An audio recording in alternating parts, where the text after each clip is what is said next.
Jadi Pak Bi sama Pak Cipto itu yang pertama kali Iya, ciptain teh botol sosro itu. iya. Wah, gokil. Serius itu Pak Lalu Bi? serius, serius. Saya pelaku sejarah. Saya cerita.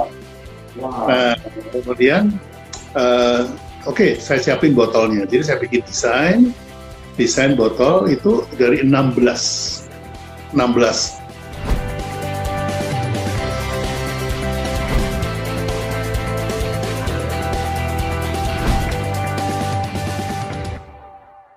Pak Bi ini pakar branding. Berarti kasih tahu kita semua yang lagi belajar di sini, apa tiga faktor penting yang harus diperhatiin sehingga setiap pemilik bisnis di sini atau orang yang mau bangun bisnis jadi tahu, Hmm. oh berarti branding itu harus tiga faktor itu penting. Kalau dari Pak Bi gimana? Ya, em, yang paling penting sebetulnya mindset kita. Oke, Kita tahu bahwa kita berurusan dengan mindset orang. oke, ya, Kita berurusan dengan persepsi orang. setuju banget itu. Bukan berurusan dengan omset, bukan berurusan dengan market share, bukan. Ya. Hmm. Jadi kita berurusan.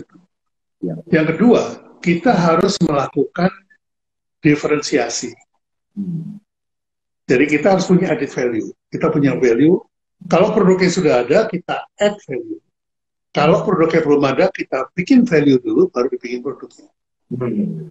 Jadi value is very important, number two. Ya, the value creation. Yang kedua Yang itu. nomor dua itu value harus dibikin, value edit gitu, produknya harus value edit gitu kan. Gini, Tadi Pak Bi bilang jangan bikin produknya dulu, tapi bikin value-nya dulu tuh gimana? Maksudnya? betul. Yang nomor dua. Jadi gini, banyak orang-orang yang menganggap bahwa bisnis itu dimulai dengan produk. Sehingga 99% klien saya dari zaman dulu sampai sekarang itu datang ke saya sudah dengan produk. Misalnya ini ada kopi, ini ada mie, ada apa gitu. Pak, ini produknya begini. Gimana Tolong jualnya? ini, tolong di branding gitu. Tolong di branding. Loh kan berarti saya harus ngasih value. Oke. Makanya lahirlah istilah added value. Jadi kita add value. Nah, beda dengan kalau Anda sudah punya punya value dulu. Tapi saya bisnisnya itu pengennya itu Pak B, ngasih orang-orang itu kalau ngantuk itu supaya nggak kesel, marah, ngantuk, capek gitu. Itu kita kasih apa ya?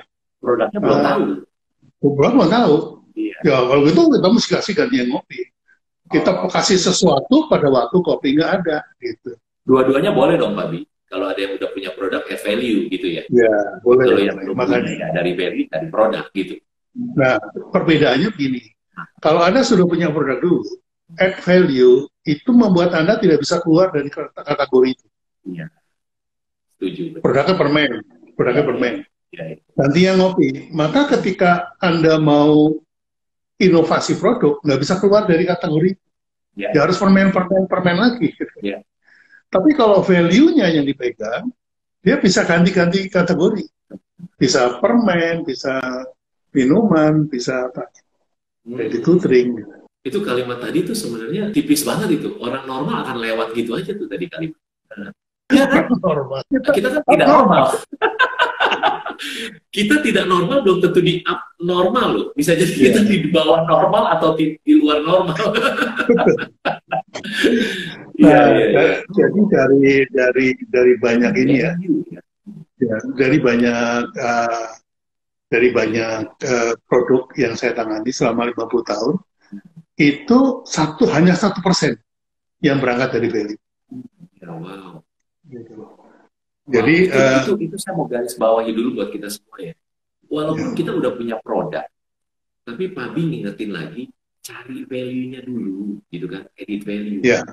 Memang akan ke situ, tapi kamu mungkin bisa lebih mudah diversifikasi kalau value-nya ada. Atau kamu cari value dulu yang valuable buat spesifik kita, gitu. Saya nyebutnya target market spesifik gitu, Pak Bi. Nah, jadi itu saya praktekkan pertama kali pada waktu saya ketemu Teh Botol Sosro. Ya. Ya. Teh Botol Sosro itu kan perusahaannya kan memang Sosro Joyo ya namanya. Iya.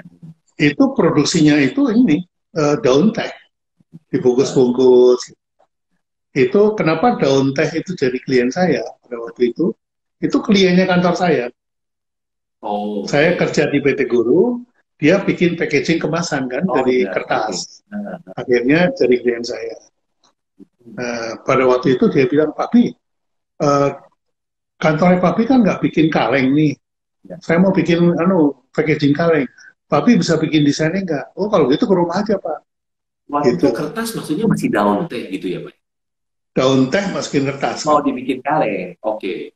Nah sekarang kaleng, kantor saya nggak bikin kaleng, berarti kan saya nggak konflik kalau ngerjain di luar. Dan di kantor juga ditolak, ngapain? Gua nggak produksi kaleng, kenapa lu minta dibikinin desain kaleng? Akhirnya disitulah saya mulai moonlighting tuh sih. Jadi saya bikin desain kaleng, ya kalengnya segala macam. Udah, kemudian selesai. Nah, kesekian kali kunjungan ke rumah itu, saya bilang gini sama Pak waktu itu yang naik ketiga ya, Pak Cipto namanya. Iya. Pak Cipto, Pak Cipto itu luar biasa. Beberapa tahun lalu baru meninggal. Iya, karena itu udah tahu dia diabetes tapi tetap minum terus. Pak Cipto karena dia Kelapa Gading kalau nggak salah. Betul. Iya. Nah, Pak Cipto itu waktu itu saya bilang gini, Pak Cipto, kalau Amerika punya Coca-Cola, kenapa Indonesia nggak punya teh? Teh itu kan minuman Indonesia. Teh, ini kan sudah teh dalam botol yang ready to drink, saya bilang gitu. Siapa yang beli? Belum ada. Wah, yang benar nih Pak. Betul, belum ada. Terus saya bilang gini, waktu saya bilang gitu, dia bilang, loh Pak, kalau orang mau minum teh mah ke dapur aja ngecom sebentar itu sudah jadi teh. Iya. Siapa yang mau beli teh? Pak, teh dalam botol. Jadi Pak, yuk kita jalan-jalan ke sekolah sebelah. Kebetulan saya tinggal di kompleks, 1 kilometer dari situ tuh sekolah dasar, sekolah rakyat. Ya, sekolah dasar, putih merah ya, putih merah. Saya bilang gini, kita duduk di tempat orang jual rokok, ada bangku gitu. Saya duduk sama dia sebelahan berdua, terus saya bilang gini, Pak, jangan saya nanya, tapi Bapak yang nanya. Tanya itu anak pulang sekolah, karena waktu itu siang ya, yang pulang sekolah bawa botol beling, tanya isinya tadi apa. Oke. Persen. Terus? Jawabannya teh manis. Botol beling bawa dari rumah gitu dulu maksudnya? Dari rumah. Ya. Wow. Itu dari zaman saya kecil itu kayak gitu. Jadi kita bawa teh, kita bawa botol ya dari kita isi teh. Iya. Kemudian waktu itu saya pakai pentil sepeda, tahu ya pentil sepeda? Yang saya potong 1 meter gitu. Ini saya kantongin, terus saya minum. Dulu saya nggak lihat kalau saya lagi minum. Gitu. Botolnya di bawah. Botolnya di bawah gitu. Nah, karena pengalaman masa lalu itu, kemudian saya bilang, nah begitu dia tanya, 100% jawabannya teh manis. Nah, terus dia kemudian, wah iya betul juga ya Pak Tia. Gini deh, udah Papi kreasikan lah pokoknya.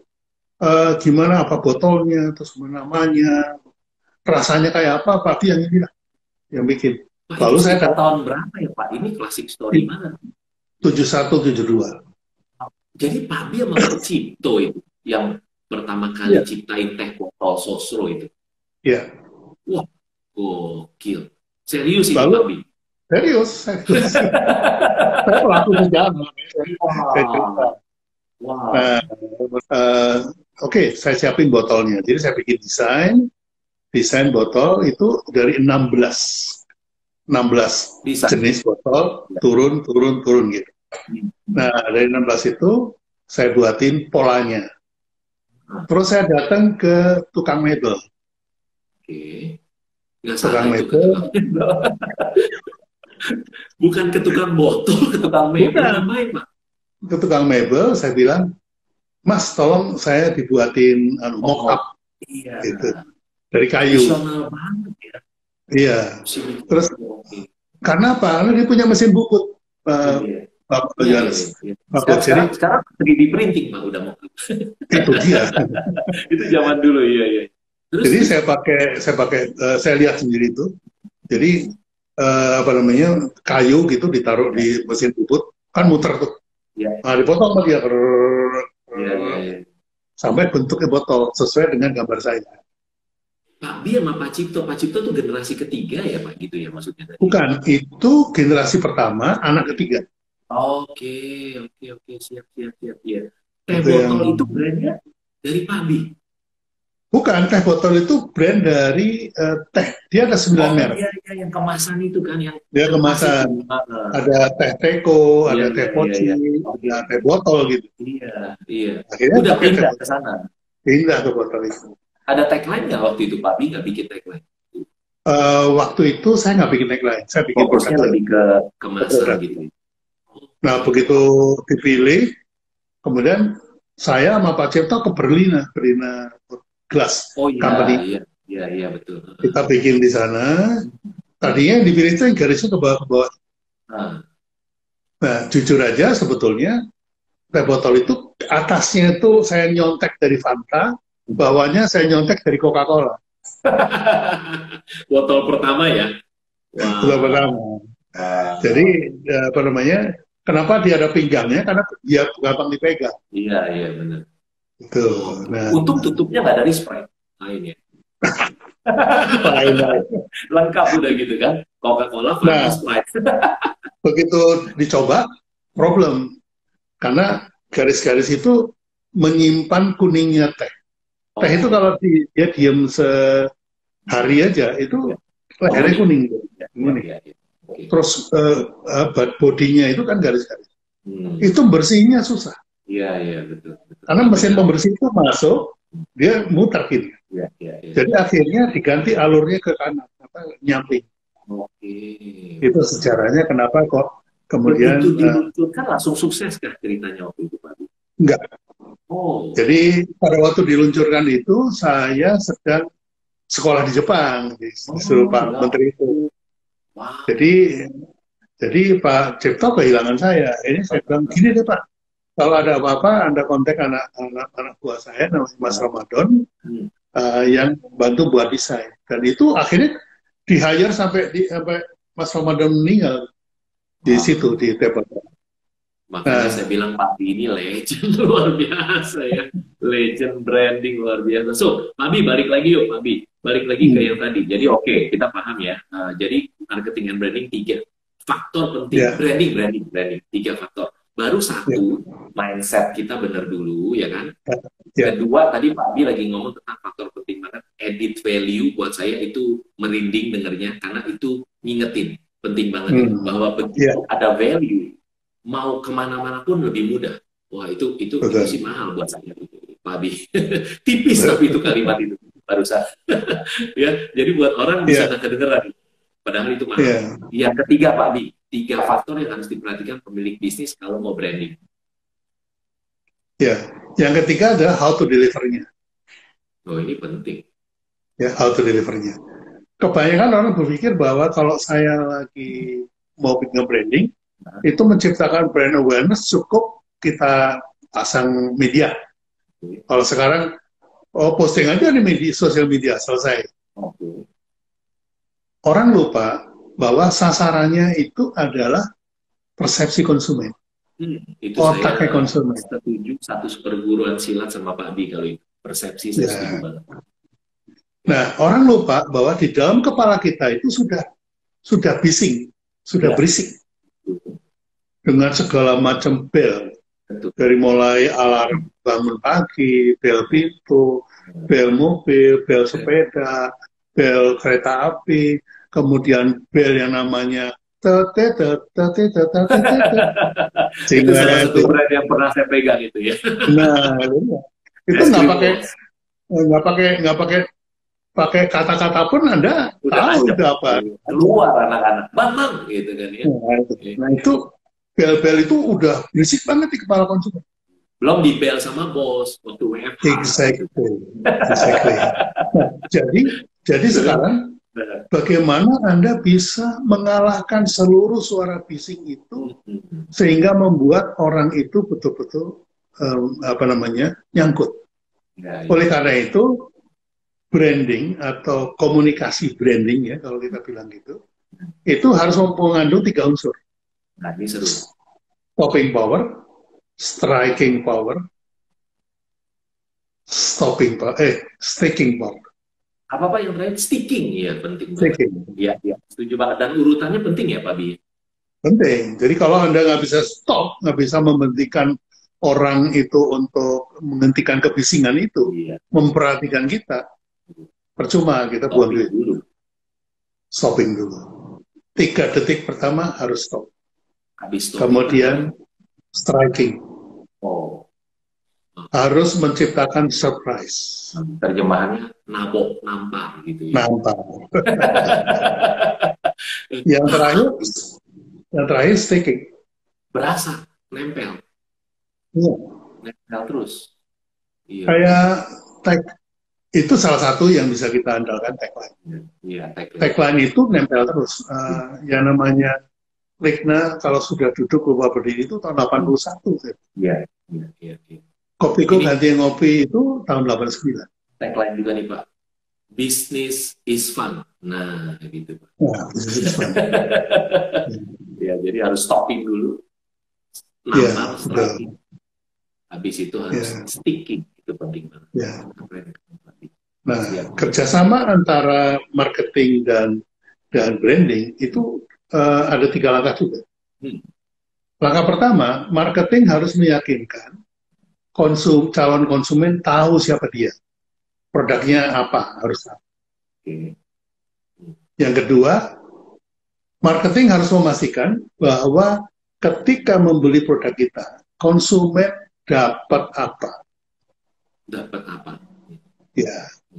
Jadi pertama kan produk fitur nih. Yang kedua pertama adalah marketing harus meyakinkan produknya itu apa. Oke, iya. Jadi terbuat dari apa? Kedua dapat apa? Ini produk benefit. Nah, yang ketiga, ini yang jarang bisa melakukan dan orang marketing nggak bisa melakukan. Karena ini branding.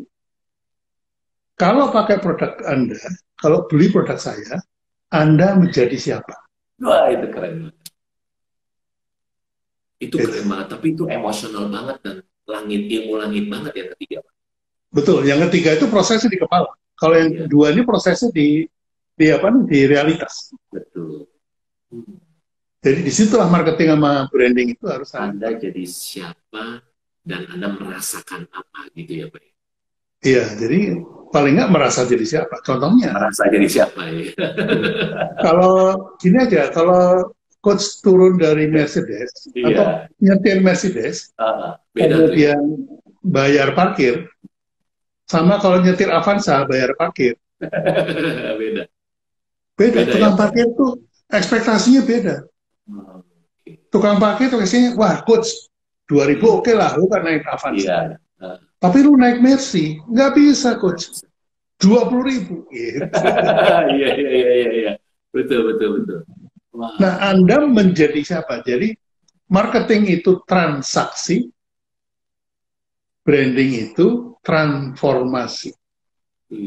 Transformasi. Saya mau garis bawah yang itu tadi Pak, yang nomor 3 itu menjadi siapa, merasa menjadi siapa Pak, itu dalam. Nggak mudah itu ya. Makanya kan contoh-contoh kita kalau ngomongin kayak misalnya Rolex, dia nggak jualan. Dia bukan soal jam tangan paling detiknya paling akurat. Tepat. Enggak. Tapi dia begitu lu taruh di tangan, lu jadi siapa? Hermes juga tuh tas, ya kan? Begitu pakai ini, lu jadi siapa? Wah, contohnya gitu kan ya Pak Dia salah satu. Iya, jadi